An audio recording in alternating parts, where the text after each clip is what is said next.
Hola, soy Ana Fuentes y este verano estamos repitiendo algunos de los episodios que más nos gustaron este curso. Los próximos días vas a escuchar La familia correcta.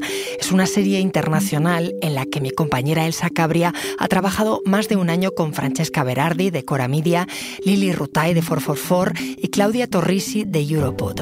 Juntas, estas 4 reporteras han documentado cómo una red de ultraderecha ha tomado el cuerpo de la mujer como epicentro de una batalla cultural y política en Europa.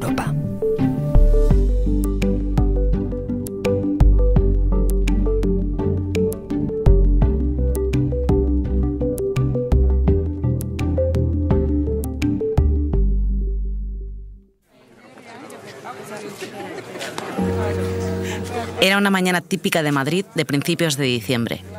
Soleada, fría. Por eso estábamos abrigadas mientras observábamos en la plaza del Senado a un grupo bastante numeroso. Hombres y mujeres que se saludaban y charlaban como si estuvieran en una reunión familiar. Nos llamaba la atención su elegancia. Ellos con trajes oscuros y corbatas, ellas con vestidos discretos, a juego con zapatos de tacón. Según el comunicado de prensa que nos habían enviado, procedían de más de 40 países de todo el mundo. Desde la plaza podíamos ver la fachada trasera del Real Monasterio de la Encarnación, un majestuoso convento del siglo XVII, rodeado de grandes árboles donde algunos habían asistido a misa a primera hora de la mañana. Un hombre grande y muy alto destacaba entre la multitud. Sobresalía por encima de todos los demás. Bueno, obviamente estamos muy contentos por la elección de Donald Trump y vemos el futuro muy prometedor para la cooperación con Europa. Era Brian Brown, un norteamericano que es presidente de 2 importantes organizaciones cristianas a favor de lo que ellos denominan familia natural, en contra del matrimonio entre personas del mismo sexo, en contra del divorcio, en contra de los anticonceptivos y, por supuesto, en contra del aborto. Además, es presidente del Congreso Mundial de Familias, una conferencia internacional que promueve los valores de la derecha cristiana en todo el mundo, especialmente en Estados Unidos y Europa. Además de estar encantado con la elección de Trump, Brown estuvo en su ceremonia de investidura. Creo que todos vamos a estar de acuerdo en que ningún país quiere perder población, y creo que ahora hay un consenso general sobre este hecho. Incluso tenemos a Elon Musk hablando de que la mayor crisis a la que nos enfrentamos son las bajísimas tasas de natalidad que tenemos. Así que creo que la cooperación entre los conservadores europeos y estadounidenses se fortalecerá aún más. Celebraremos muchos más eventos juntos y el futuro se presenta brillante.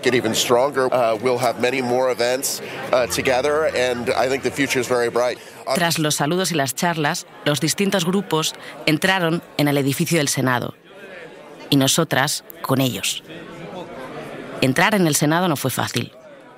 Nos costó mucho acreditarnos para ese acto. Fueron semanas de gestiones, peticiones, llamadas y correos electrónicos ignorados. Todas somos periodistas y trabajamos para medios de comunicación que no están alineados con los programas de la extrema derecha. Y este evento lleno de extranjeros elegantes era una sesión a puerta cerrada de un foro internacional, abro comillas, en defensa de la vida y la familia natural.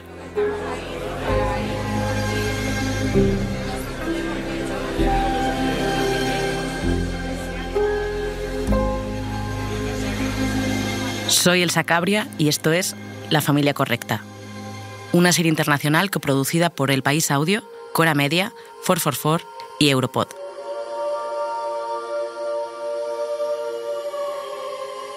A lo mejor te estás preguntando quiénes somos nosotras, las que estábamos en la plaza del Senado. Yo soy periodista del País Audio. Quizá me has escuchado en algún episodio de Hoy en el País. Para este podcast he trabajado con Francesca Berardi, Claudia Torrisi y Lili Rutai, viajando por varios países de Europa para explorar cómo el cuerpo de la mujer se ha convertido en el centro de una batalla cultural y política en nombre de la defensa de la familia. La Italia de Meloni, la Hungría de Orbán, la AfD como segunda fuerza política en Alemania, igual que Agrupación Nacional en Francia. Europa parece haber cambiado de opinión sobre la extrema derecha y ese es el contexto que nos importa, porque la extrema derecha no está viniendo, porque la extrema derecha ya está aquí. De Madrid a Budapest, pasando por Roma, Bruselas y Varsovia. Durante más de un año hablamos con políticos, activistas, expertos y sobre todo mujeres. Intentábamos entender cómo una red internacional de partidos ultraconservadores planea una represión de los derechos sexuales y reproductivos, presionando a favor de un tipo concreto de familia. La correcta.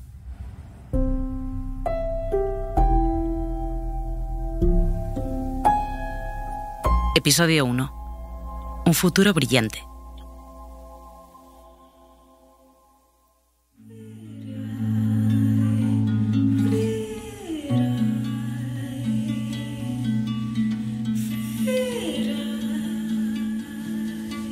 Empezamos en Italia. Linda Fecchi, alias LNDFK, es una productora, música y cantante italo-tunecina de 34 años. Vive en Nápoles. Cuando se enteró de que estaba embarazada, no supo muy bien qué hacer ni cómo actuar. Nunca se había planteado ser madre. Pero el momento no era este, y este no era el lugar donde quería hacerlo, donde podía hacerlo, donde sentía que podía hacerlo. Y por eso estaba muy tranquila con la idea de abortar. Linda quería abortar y el sistema se lo permitía. Desde hace casi 50 años, en Italia, el aborto es legal, en hospitales públicos o en centros privados afiliados al Estado. Pero es ilegal pagar por ello. En la práctica, abortar es mucho más complicado. Linda fue primero a un médico por lo público. La intimidó. Le hizo una ecografía errónea. Le dijo que estaba de más semanas de las que realmente estaba. Luego fue a una clínica privada, pero solo para que le hiciera una segunda ecografía, esta vez correcta. Por último, fue a otro hospital público, donde los médicos le dijeron que podía abortar quirúrgicamente. No le dieron la opción de que abortara con pastillas. Linda abortó, pero la experiencia con 3 médicos la traumatizó. Solo se te valida y se te tiene en cuenta como madre. Así que si decides quedarte con el niño, entonces hay apoyo, hay ayuda económica para el primer mes. Pero, ¿y si simplemente quieres ser mujer? ¿Cuál es tu destino? El abandono. ¿Te suena? Puede que sí. En toda Europa, muchas mujeres pasan por situaciones parecidas. El acceso al aborto se está tratando de limitar. Se suprimen los derechos de las familias LGTBIQ+. Y cada vez más, el único modelo correcto de familia parece ser el que forman una mujer y un hombre casados y con varios hijos. Este es el efecto de las políticas de los gobiernos y los partidos de ultraderecha, los que están condicionando los debates públicos y parlamentarios. En Hungría es el gobierno de Víctor Orbán. En Italia es Fratelli d'Italia, de Giorgia Meloni. Y aquí, en nuestro país, es Vox, un partido de extrema derecha, escisión del Partido Popular, que se ha convertido en la tercera fuerza política del país.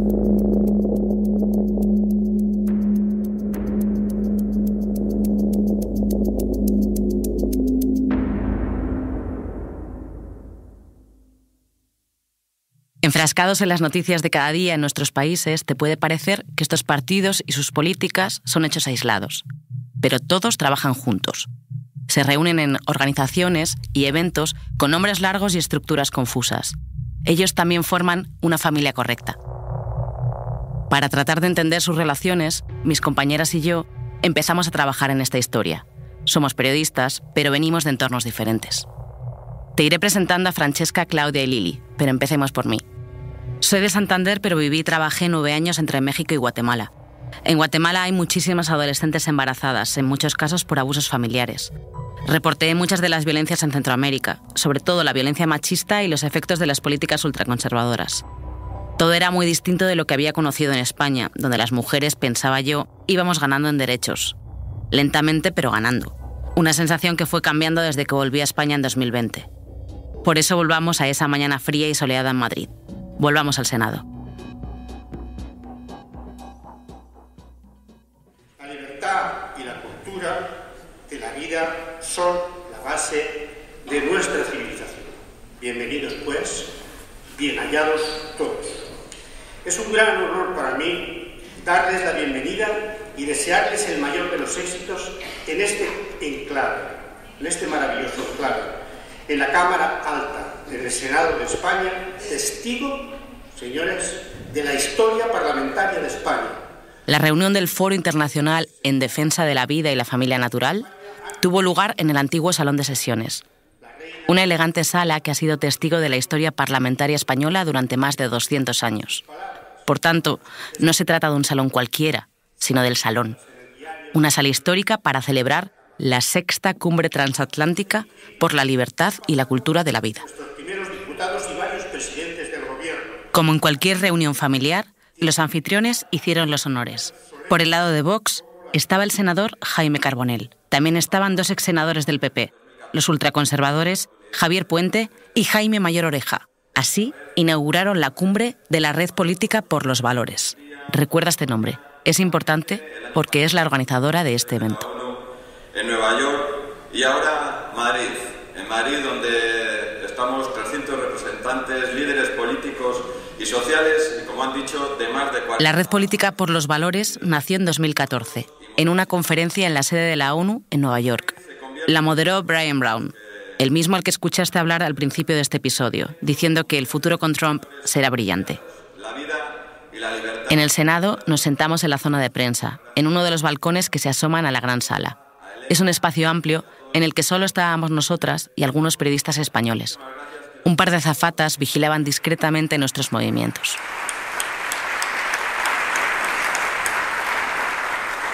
Presentimos que iba a ser una mañana larga. Una mañana de declaraciones contundentes por parte de representantes de organizaciones con nombres que parecen inofensivos. La lista de oradores incluía a representantes de los partidos de ultraderecha de toda Europa que ya he mencionado. Vox, el italiano Fratelli d'Italia, el húngaro Fidesz, el polaco Ley y Justicia y partidos de Sudamérica y África. Pero lo que realmente nos llamó la atención del programa fue la lista de patrocinadores. Muchos eran estadounidenses.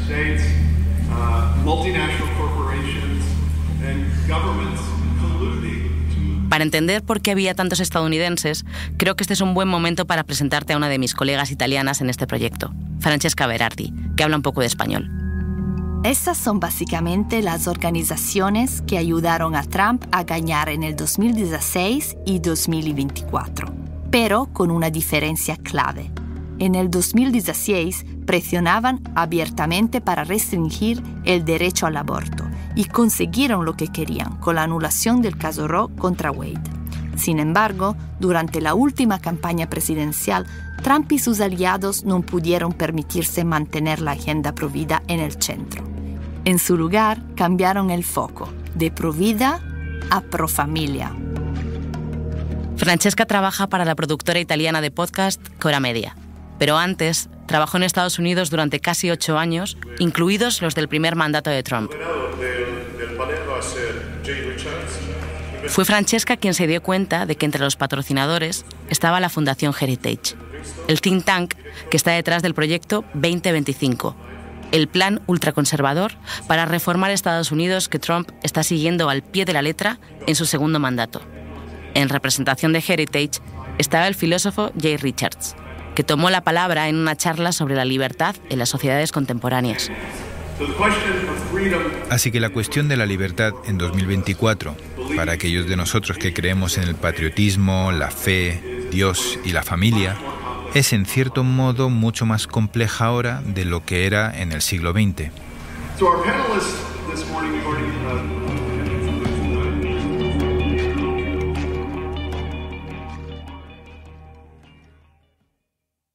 Después de una mañana de charlas y presentaciones, hubo una pausa. Como en cualquier evento de este tipo, la gente dedica los ratos de pausa para lo que se conoce como networking. Los asistentes charlaban en pequeños corrillos alrededor de una mesa con botellas de agua y porciones de brownie.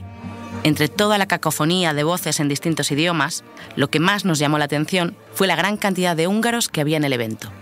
No, yo no hablo húngaro, pero mi compañera Lili, que sí lo es, fue la que se dio cuenta. Y la que nos dijo que estaba ahí, Peter Torcsi, representante de una organización que se llama el Centro de Derechos Fundamentales. Lili creció en Budapest. Nació unos años después de la caída del telón de acero y durante la mayor parte de su vida el partido Fidesz de Viktor Orbán ha estado en el poder. Como periodista, se enfocó en los derechos reproductivos y en los efectos de la política en las mujeres y las familias. Y ella sabe perfectamente la importancia que tiene el Centro de Derechos Fundamentales para el gobierno de Orbán. The Center for Fundamental Rights, El Centro de Derechos Fundamentales es un instituto de análisis e investigación jurídica que elabora informes y que organiza eventos. Entre ellos se encuentra la Conferencia Anual de Acción Política Conservadora de Hungría, la CEPAC, que es la única versión europea del evento que acoge a miembros del Partido Republicano y a figuras del Make America Great Again. Lo llaman la mayor reunión de la derecha del mundo. Este año, en 2025, la CEPAC regresó a la capital húngara por 4ª vez. Aunque el centro es independiente del gobierno, ha recibido una gran financiación del Fidesz a través de fundaciones. Muchos de sus empleados tienen vínculos con otras instituciones financiadas por el gobierno. El Centro de Derechos Fundamentales era uno de los principales patrocinadores europeos de este evento. Es un grupo de expertos que se ocupa de todo tipo de políticas públicas y además recientemente hemos desarrollado una red conservadora internacional muy fuerte. Peter Torchy es su director operativo. Torchy nos contó que hace un par de años el centro abrió una oficina aquí mismo, en Madrid, la única fuera de Hungría. Le preguntamos por qué eligieron Madrid, pero no contestó. Prefirió darnos una visión, digamos, más universal. También nos permite conectar directamente con nuestros amigos de España y Portugal. Pero también es una puerta abierta para los sudamericanos y para toda la región. Porque en Argentina, con la victoria del presidente Milei, en Paraguay, Chile y otros países sudamericanos diferentes donde las fuerzas conservadoras son cada vez más significativas, existe un claro interés y es una buena oportunidad para nosotros, los europeos. Y Torchy nos habló también de los vínculos con otro país, Italia. Tenemos lazos muy fuertes con los amigos conservadores italianos desde que la señora Meloni asumió la presidencia. El Instituto de Maquiavelo y Nazione Futura son nuestros aliados más fuertes. Nos reunimos con nuestros amigos italianos una vez al mes. Y existe un foro llamado Italian-Hungary Think Tank Meeting que organizamos anualmente.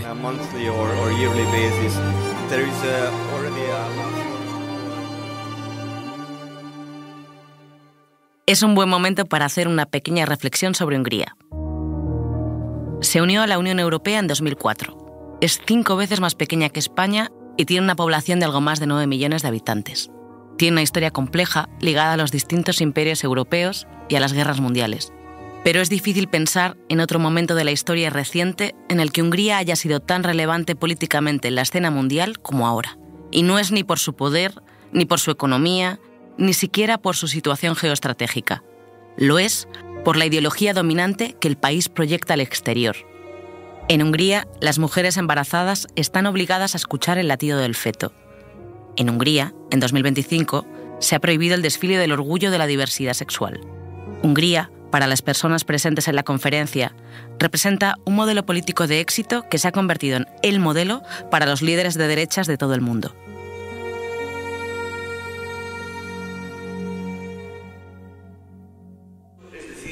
La biología, es decir, la fe. Eso es lo que odia. De vuelta a la zona de prensa, las siguientes intervenciones tocaron varios de los temas dominantes, y todos ellos estaban conectados. El primero y más importante, lo woke. Las elecciones norteamericanas, la cultura que se denomina woke ha dado un paso atrás. Los políticos progres, como ese wokeismo ha impulsado desde los últimos años una agenda, una legislación totalitaria. Ser woke en castellano podría traducirse como ser un ciudadano concienciado con las injusticias. Un tipo de conciencia asociada de forma despectiva al mundo progresista. Para la familia de la ultraderecha, el wokeismo es la tercera ideología más peligrosa de nuestro tiempo, después del comunismo y del socialismo. El secretario general de Vox, Ignacio Garriga, fue el más insistente. Pero también aquí en España. Quiero dar las gracias, porque lo he visto entre nosotros, a Juan García Gallardo, que fue vicepresidente de Castilla y León, una persona que en este clima de la cultura de la muerte, en este clima de cancelación, de wokeismo imperante, decidió impulsar desde una humilde consejería de una región pequeña de España, decir que las mujeres debían tener el derecho a escuchar el latido fetal de su hijo. Alguien que dijo... Garriga es miembro del Opus Dei, y el político al que menciona, Juan García Gallardo, se inspiró en Hungría para tratar de replicar su modelo político en Castilla y León. Del wokeismo, Garriga pasó al segundo tema clave: limitar o directamente negar el derecho al aborto. Son los que nos dan esperanza para seguir peleando y construir ese mundo mejor que tenemos el deber, ¿verdad? Lo que denomina derecho a oír el latido del feto es una medida antiaborto, algo que nunca se ha aplicado en España, aunque se intentara en Castilla y León. Y no es un derecho, sino el intento de establecerlo como una obligación. Finalmente, tras el wokeismo y el aborto, llegaron al tercer tema capital: la retórica del bien contra el mal.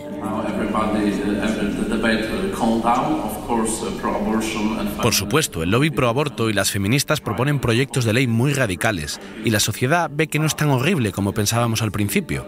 Entonces también necesitamos desarrollar una narrativa basada más en la ciencia que en nuestras creencias morales. Este es Krzysztof Bosak, vicepresidente del Parlamento polaco, que fue presentado en la conferencia como uno de los mayores defensores de los no nacidos. Bosak defiende respaldar estas ideas antiabortistas con la ciencia, porque la moral por sí sola ya no basta. Esta idea, la de que la moral ya no basta, no la olvides. Cuando más tarde reflexionamos juntas sobre lo que habíamos estado escuchando, coincidimos en que fueran cuales fueran los objetivos de la sexta cumbre transatlántica por la libertad y la cultura de la vida, estaba claro que había sido una ocasión para que la Red Política por los Valores reforzara su red y los partidos se alinearan en torno a una agenda común.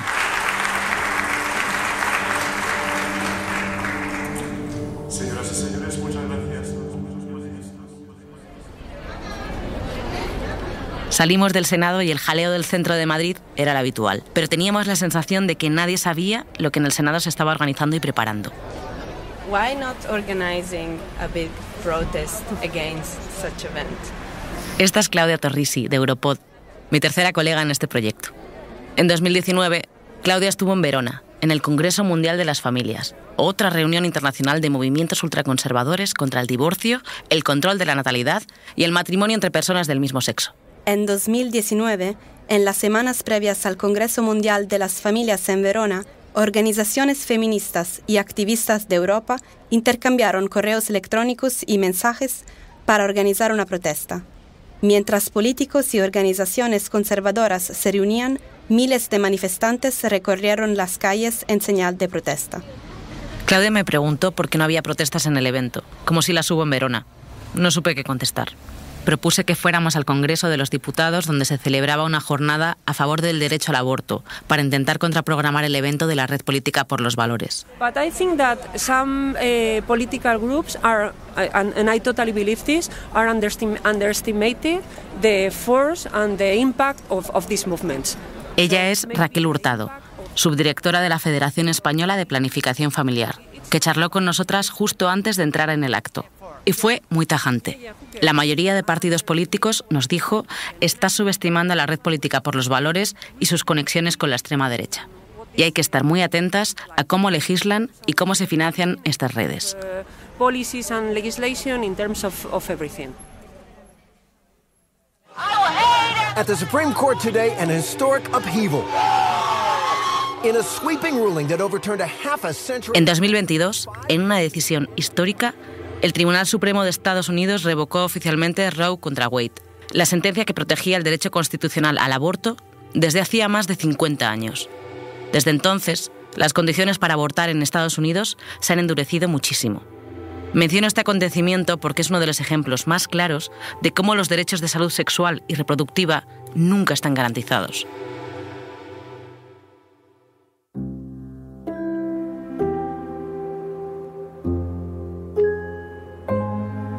Hay una última persona que quiero presentarte. Se llama Clementina Suchanov.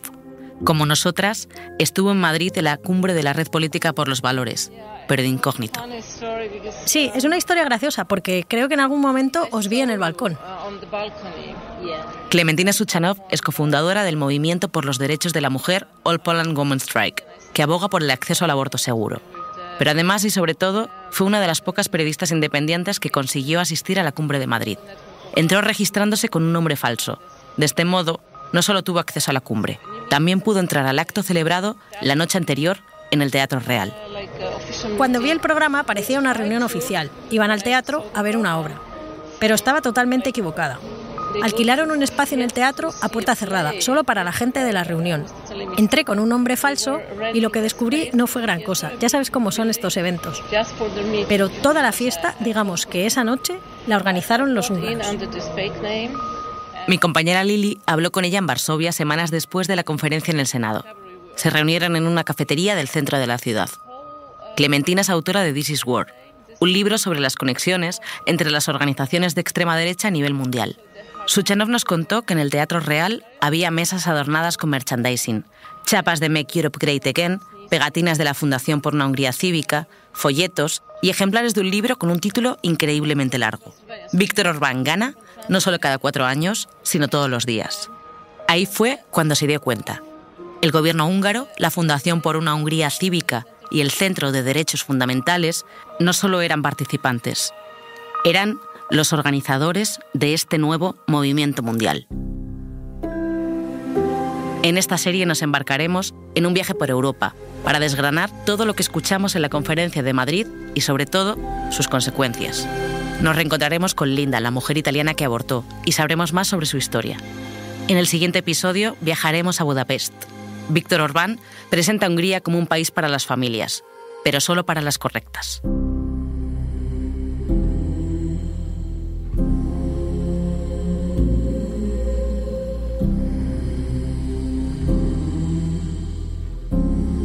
La Familia Correcta es un podcast coproducido por El País Audio, Cora Media, 444 y Europod. Se ha realizado en el marco del proyecto WePod, cofinanciado por el programa Europa Creativa de la Comisión Europea. La versión española está escrita y narrada por mí, Elsa Cabria. La idea, la información y la investigación de campo son de Francesca Berardi, Claudio Torrisi, Lili Rutay, Elsa Cabria y Manuel Tomillo. El apoyo editorial es de Bárbara Ayuso. La edición es de Ana Rivera y Alexander Damiano Ricci. Grabación y diseño de sonido de Daniel Gutiérrez. Diseño de arte de Ruth Benito. Project Manager, Enar León. Editora jefa del País Audio, Silvia Cruz La Peña. Productora ejecutiva, Ana Rivera. La coordinación editorial y de producción es de Alexander Damiano Ricci, de Europod. Cofinanciado por la Unión Europea. No obstante, las opiniones expresadas pertenecen únicamente al autor o a los autores y no reflejan necesariamente las opiniones de la Unión Europea. Ni la Unión Europea ni la Administración otorgadora pueden considerarse responsables.